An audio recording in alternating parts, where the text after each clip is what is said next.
మా మిత్రులందరూ కూడా మళ్ళీ ఇటు వచ్చేసేట్రా బాబు అన్నట్టుగా చూస్తున్నారు, డల్గా చూస్తున్నారు. ఎస్ అన్నో ఎస్ అన్న వాళ్ళు చదివేదండి, మీరు వద్దు వెళ్ళిపోండి అన్నవాళ్ళు. Thank you sir.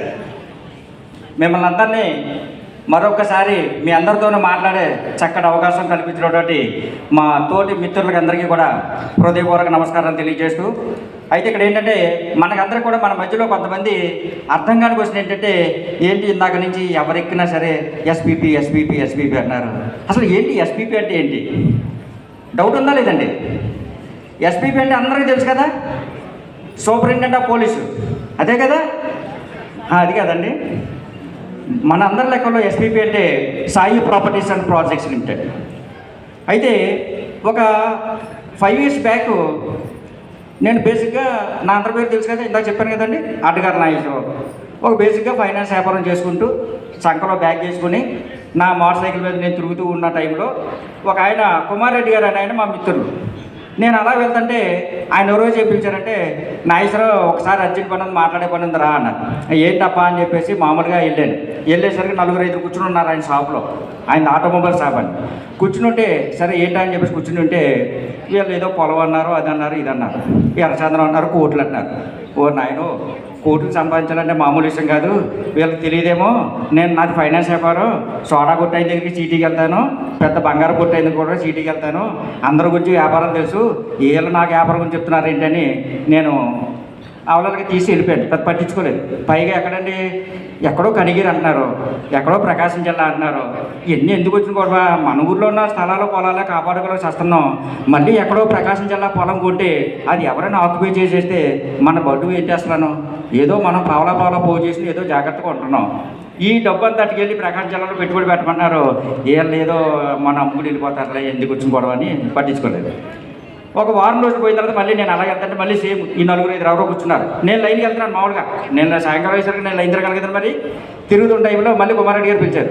ఓ నాయనో, ఈయన ఏదో మళ్ళీ ప్రకాశం జిల్లా పోరాలంటే ఎందుకు వచ్చి సార్ కుమార్ గారు ఇప్పుడు వచ్చేస్తారని చెప్పి వెళ్ళిపోయాడు. మళ్ళీ ఒక వారం రోజులు పైగా నేను అలా వెళ్ళేసరికి ఈ షాప్లో 4-5 ఉన్నారు. వీళ్ళని మళ్ళీ కేకేస్తారు, ఎందుకు వచ్చి గొడవ చేసి బండి వెనక్కి తిప్పేసి పక్కకి నుంచి వెళ్ళిపోయాను. నీళ్ళు ఎదురుకుండా తిరిగితే మళ్ళీ ఎర్రచంద్రం పొలం అంటారు, ఎందుకు వచ్చి గొడవ అని చెప్పేసి. అలాంటి పరిస్థితిలో ప్రతి శనివారం సాయంకాలం 5-6 ఫోన్ వచ్చేది నాకు. కుమార్ రెడ్డి గారు, కుక్రాల సత్యనారాయణ గారు ఫోన్ చేసేవాడు. నాగేశ్వర గారు రేపు పొద్దున్న 4 రెడీగా ఉండండి, మనం సైడ్ ట్రిప్కి వెళ్తున్నామండి, కారు వస్తుంది, మీరు రెడీగా ఉండండి, మనం వెళ్ళాలని. మనకు దొరకే ఆదివారం ఒక రోజు దొరుకుతుంది. ఈ ఆదివారం మళ్ళీ ఎర్రచంద్రం గొడవ ఏంటి, ఎందుకు వచ్చిన గొడవ మనకి అంత అవసరమా? ఆదివారం దొరికింది, ఆదివారం ఫ్రెండ్స్తో పార్టీకి వెళ్ళాలి కానీ, అవునా కదండి? సరే నేను ఏదో వంకెట్టేసాను, ఏమంటే ఆదివారం అండి ఖాళీ లేదు సార్, అబ్బాయి మా వేలు పిలిచిన మేనమామ కూతురు మనవరాలు ఒక బర్త్డే ఫంక్షన్ ఉందండి, సో అందుచేత నేను మరి ఆ ఫంక్షన్కి వెళ్ళాలి సార్, తప్పదని చెప్పేసి అలా వాయిదాలు వేసుకుంటూ వచ్చాను. వాయిదాలు వేసుకుంటూ వస్తే కనుక ఆ విధంగా వాయిదాలు వేసుకుంటూ వస్తే ఒక 6 నెలలు వాయిదాలు వేసాను సార్. 6 నెలలు వాయిదాలు వేసిన తర్వాత అప్పుడు ఒక రోజు ఫోన్ చేసి ఏమన్నారంటే, సారు నాగేశ్వరరావు పొద్దున్న 4 కారు వస్తుంది, రెడీ ఎక్కువ అన్నారు. ఇంకేం మాటలేవు, కారు వస్తుంది ఎక్కువ అన్నారు అంతే. అమ్మో ఈయన బాగా అజమాయిషీ చేస్తున్నారు, లాభలేదని చెప్పేసి ఆ రోజున మొహమాటంగా ఆ రోజున ఆయన కోసం ఎక్కానండి, కారు ఎక్కానండి. మరి నన్ను ఎలా తీసుకెళ్లారంటే, మొన్న ఆషాఢ మాసం వెళ్ళిపోయిందండి, గొర్రె పోతుంది అమ్మవారి గుడికి ఎలా తీసుకెళ్తారండి, అలా తీసుకెళ్ళారండి నన్ను. సరే కూర్చున్నాను, కారు వెళ్తుంది. ఓ చాలా దూరం, ఎంత దూరం వెళ్ళినా రావట్లేదు సార్, నేను టైం చూసుకోవడం అంటే మనం ఇచ్చి వచ్చేసిందా అని ఉన్నాను. ఇంకా రాలేదు, ఇంకో గంట పడుతుంది. ఎవరు ఇంకా గంట ఏంటండి బాబు, పొద్దున్న 5 ఎక్కావు అని చెప్పేసి అనుకున్నాను. ఎక్కడికి వెళ్ళా అడవి కింద ఉండేది, ఏంట్రా బాబు ఈ గొడవ ఏంటి అని చెప్పేసి అర్థమయ్యేది కాదు.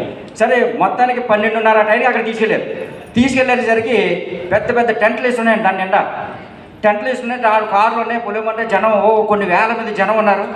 ఓ నాయన ఇదేంటి, నన్ను ఒక్కడే బకరగా చేసి తీసుకొచ్చారనుకున్నాను, చాలా మంది ఉన్నారు అయితే నేను అందరూ కొన్నాను, ఏంటి ఎంత ఆశ్చర్యం చెప్పేసి అనుకున్నాం. ఫస్ట్ భోజనం చేసాం టెంట్లోకి వెళ్ళి, ఫస్ట్ భోజనం కదండి ఆగలేస్తుంది. అప్పటికే భోజనం చేసిన తర్వాత నేను అలా తిరుగుతుంటే ఒక చోట లైన్లో నుంచి డబ్బులు కడుతున్నారు. ఓరి ఇదేంట్రా, వీళ్ళు ఎక్కడో బ్లాక్ టికెట్ కొనుక్కుంటున్నట్టుగా లైన్లో నుంచి మరి డబ్బులు కడుతున్నారు. ఏంటంటే ఆ రోజు ఎవరైతే అడ్వాన్స్ కట్టారో వాళ్ళకి మరి ఒక ఎకరానికి వచ్చి 2 లక్షల రూపాయలు తగ్గిస్తామని అన్నారు, డిస్కౌంట్ అన్నారు.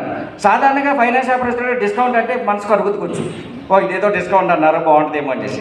పైగా మరి ఆ రోజు కొనుక్కున్న వాళ్ళకి ఇచ్చిన గిఫ్ట్ కూడా ఏదో అన్నారు. సరే అప్పటికి నాకు వెంచర్లు ఏంటో పొలాలు ఏంటో స్థలాలు అంటే ఏమీ తెలియదు. ఎవరైనా మా చిన్నాన్నగారు అంటే ఏదైనా ఒక పొలం చెప్పి కొనుక్కోరా బాగుంటుందంటే కొనుక్కోవడం డబ్బు ఉంటే. అప్పుడు వెంచర్లు అని చెప్పేసి చెప్తే ఆ రోజున సరే అందరూ కొన్నారు కదా పోతే పోయిందే ఉందని అని చెప్పేసి ఒక అరెకరం ఆ రోజు అడ్వాన్స్ కట్టేసాను తెగించి. ఫోన్లో ఊళ్ళో స్థలాలు పొలాలు కొన్నాం, ఇదేదో కొంటే పోయిందే ఉందలే అని చెప్పేసి ఆ రోజు ధైర్యం చేసి అడ్వాన్స్ కట్టేశానండి. కుమారెడ్డి గారిని అడిగాను,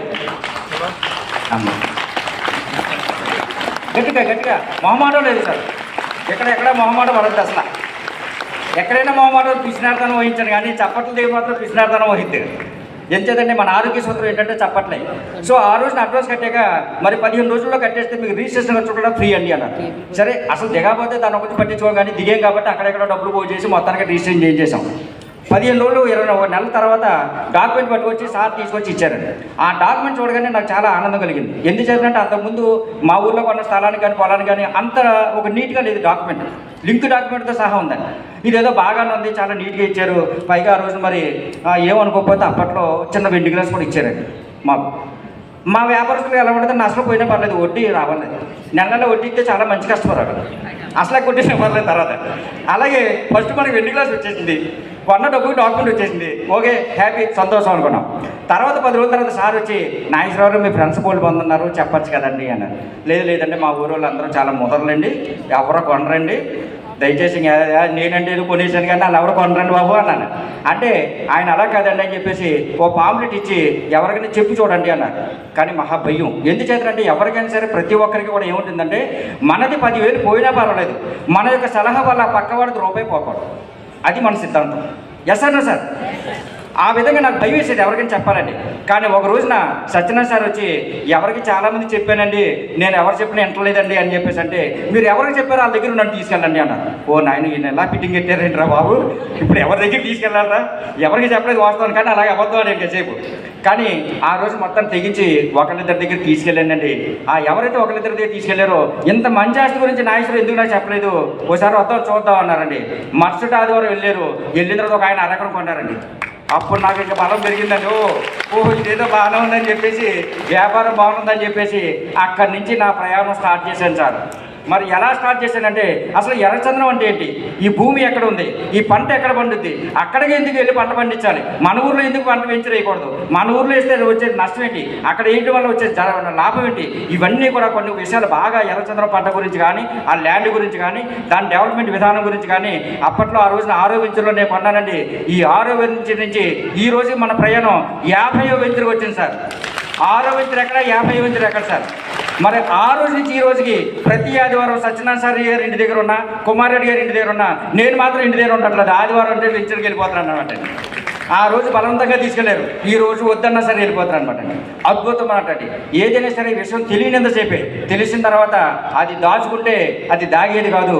అలాంటి అద్భుతమైనటువంటి ఆస్తి మనం కొనుక్కోవడం కాకుండా వందలాది మంది చేత కొనిపించడం వల్ల వాళ్ళందరినీ కూడా కుబేరులు చేసిన వాళ్ళు అవుతాం. మనం ఎలాగ మధ్యతరగతిలో ఉండిపోయాం, మన పక్క వాళ్ళని కూడా మధ్యతరగతికి ఎందుకు ఉంచాలి సార్? ఎన్నాళ్ళు ఈ మధ్యతరగతిగా ఉంటాం మనం? మధ్యతరగతి నుంచి మరొక స్థాయికి రావాలంటే మనకంటూ ఒక ఆయుధం కావాలి. అలాంటి ఏకైక ఆయుధం మన ఎస్పీపీ సార్. పూర్వం టీవీలో ఒక యాడ్ వచ్చేది, ఏమిటి రామయ్య దీర్ఘంగా ఆలోచిస్తున్నావు అని చెప్పేసి అంటే ఆయన అనేవాడు, ఏమి లేదు రామయ్య, మరి ఇంటి పై కప్పులు రేకులు ఎగిరిపోయినాయి, ఏ కప్పులు వేద్దావా అని ఎదురు చూస్తున్నాను. ఏ రేకులు చెప్పేవాడండి ఆయన?